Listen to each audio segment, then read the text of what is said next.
What's up guys, Maindric here, and my next Let's Make with RPG Maker VX Ace. In this one, I'm not actually making anything. I'm just going over some UI elements for you guys on how events work. This is like you have just started RPG Maker VX Ace and you have never done anything like this before in your life. And if you've done any form of eventing before, this video is not for you. But if you have just bought the program, the software, or you just can't figure out events for the life of you, this is the video for you. So, as you probably know, in this mode here, map, you get to draw all over your scene and make fancy little whatever, which is an awesome mode, but only gives you so much control over a map. Like, you can place a lot of things. You can place a table along this carpet here, for example. Actually, let's make it a smaller table. I just control Z to undo. Anyways, place a little table there. But you want to place something on the table that the player can actually inspect. So how you do that is you go to events and you place an event on the table. So it's right there. You want to name this whatever you want. Say, I don't know, lever. You want to name these events. You won't understand the importance of naming until you start getting to pretty somewhat deep into eventing. It's not that deep really, but when you start making cutscenes, you'll see why it's important to name these events.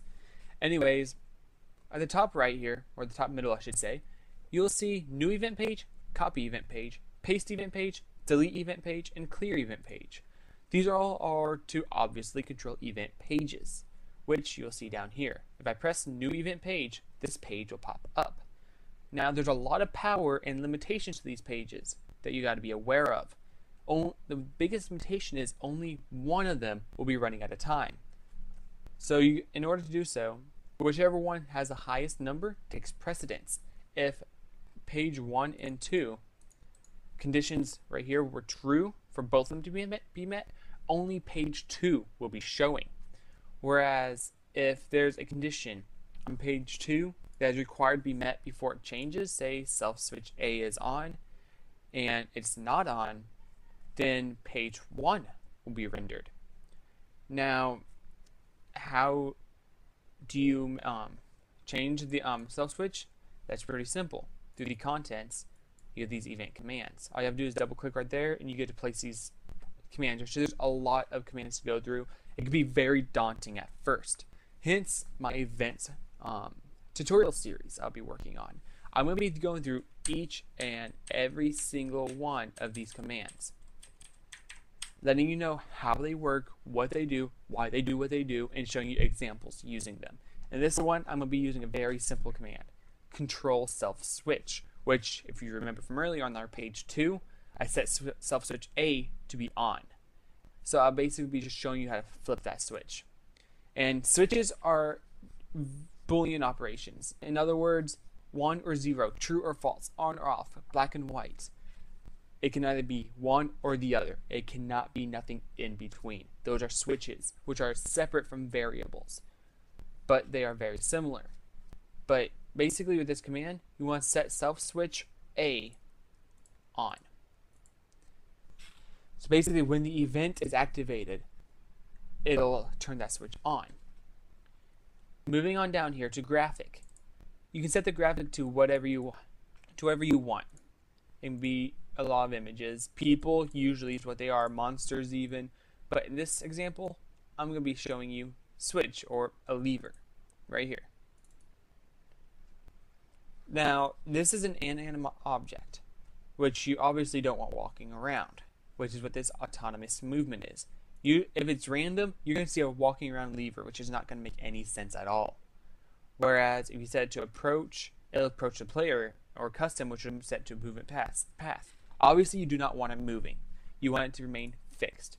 Whereas if it was a person, say this creepy little dude right here, if you set it to approach, this creepy little dude will be following the player all around, wherever the player goes. If you set it to random, it's going to be walking around the map in random directions. But it's not a person, so it's going to set it to the lever. Walking animations are used for characters. This is obviously a switch, so you don't want it walking. So you want to turn that off. Stepping animation is if you want moving in place, which is, say, if you're controlling a person, they'll look like they're walking in place and they're actually not even doing anything. Which stepping animation is actually usually not used for people. It's usually used for like fire animations. So you can set a fire in a fireplace and turn stepping animation on, and it'll look like the fire is ablaze, which is what that's for, which I show in my 60-second tutorial of a fireplace. Direction fix is if you want the event only looking in one direction. Even if he starts walking left, he'll still be facing forward, for example. Through, that's if you want other events and players to be able to walk through them. Which, for an inanimate object, we want all these to be turned off. Now, priority. This is also important. Below characters are things like rugs, leaves, papers, things that you can walk on. Like this rug right here. If this was made with a bunch of events, that would all be below characters. Same as characters are like tables, walls, chairs, or things that you can't walk through for obvious reasons, or a desk, or something along those lines. Above characters are things like tarps, umbrellas, trees, things that will show over the character because the character can walk under it. Which, obviously being a lever, you want it to be set on the same level as character so that they could not walk through it. Trigger. Trigger is what determines if it activates or not. Action button will be as if you press the enter button or the X button on the PS3 on that object to activate the event.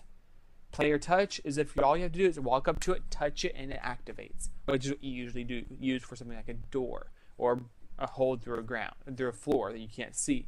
You walk on it and you touch it and then you fall through. Event touch is if an event touches it, it activates this event. Autorun means as soon as you walk into this room, as soon as you load this map, it runs automatically. Usually used for cutscenes or something of the like. Parallel process is something that runs while you're walking in the map. Parallel processes are used for things like day-night controllers or things like that. They're usually used for things to control things as it happens. Like I have a event in one of my games where I have random monsters walking around the map, and I have that set to as a parallel process to check to see if it can see the player or not. If it can, it changes as well self-switch A to go to another page, but it's running in parallel with the player. But for now, we just want an action button for the player to go up to the lever and activate it. And then we obviously already have control switch A. We go to page 2. We already have the self switch A set to on, but we don't have the graphics set. So let's go back to switch 1 and use the switched over switch for whenever it's activated. We want to turn off walking animation, and all this is just fun. Or actually, you know what? We're going to just self switch and turn it off. Action button and everything else is fine. So essentially, when you activate it here, it turns it on, and when you press it here, it turns it off. That's all this event does. As you see, the lever's right there. So it's going to test this, which I just pressed F12 to demo the project. So I go, it doesn't look right on the table, but regardless, that's not the point. So now when I activate it, it switches. So you can see when this right now, self switch 8 is off. Now it's on. It can only be black or white, 1 or 0, true or false, on or off, just like a light switch. Anyways, I hope this video taught you a thing or two about events and how these pages work. Hopefully all these different buttons and all these other different buttons don't daunt you too much when you first start. Things are exactly as they look in this window. You can even hold your mouse open over the commands, and it'll tell you what each individual one do. Every single one gives you a smaller description. Anyways, guys, thank you for watching. Make sure to like and subscribe. If you have any comments, critiques, concerns, I messed something up, I help you a lot, you want to say thank you, you want to say F off or whatever, just leave a comment in the video. And yeah, like, subscribe, and enjoy.